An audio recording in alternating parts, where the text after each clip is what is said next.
Scars may accompany various symptoms, not only pruritus or pain. The erythema usually indirectly reflects the inflammatory state and the angiogenic activity. Also, thickness is something that the patients are very concerned about, which indicates the extent of cell proliferation and extracellular matrix production and deposition. It also may show hypo or hyperpigmentation, also some textural irregularity, and due to these scars, sometimes the contracture occurs in some portion of patients. So to understand the pathophysiology of scars, we need to understand the phases of wound healing. Wound healing is achieved through 4 precise phases, which is hemostasis, inflammation, repair, and remodeling. Following the injury, hemostasis is initiated where platelet binds to a newly damaged extracellular matrix. From May 2021 to March 2024, we treated 800 keloids with surgery plus electron beam radiotherapy. Among these 182 cases, approximately 22.8% were ear keloid. We use single fraction electron beam radiotherapy for all ear keloid cases, and we have 2 doses for ear, 9.5 gray and 10 gray single fraction. We are doing radiotherapy on the day of surgery and also on post-op day 1, depending on the patient's preference. This is radiation protocol we are now using for ear keloid. And move on to histomorphometric analysis.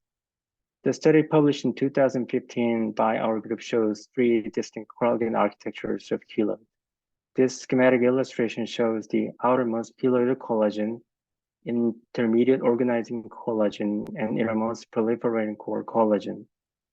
And we wanted to know which part of collagen among these is related to keloid recurrence.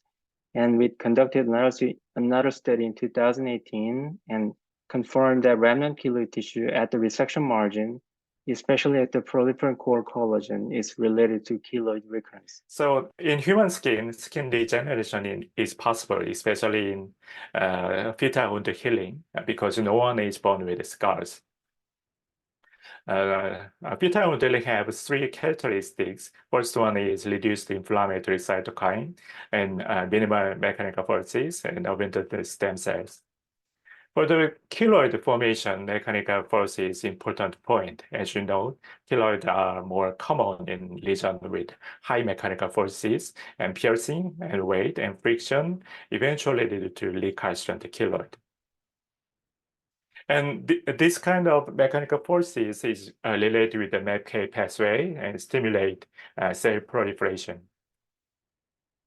So if there is a huge keloid yellow like this, it cannot be cured without surgically resolving mechanical forces.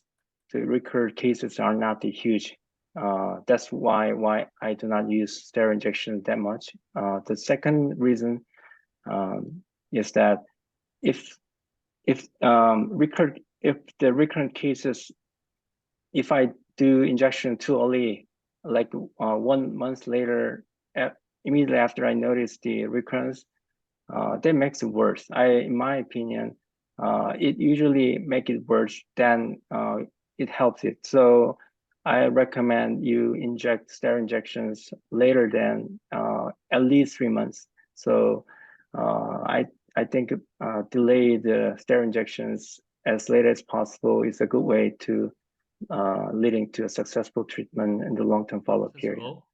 Yeah, I prefer inject immediately after surgery. Oh, okay. Yeah, because it decreases inflammation, and because inflammation can cause more larger keloid. So I prefer steroid injection, but keloid is our hardest area, so sometimes we cannot inject as we expected. So after cryotherapy, there is some loose portion of the keloid, so inject more volume of steroid, and we also mix with hyaluronic acid, hyaluronidase. Yeah, so mixed with that, it can disperse inside more. So I prefer that kind of method.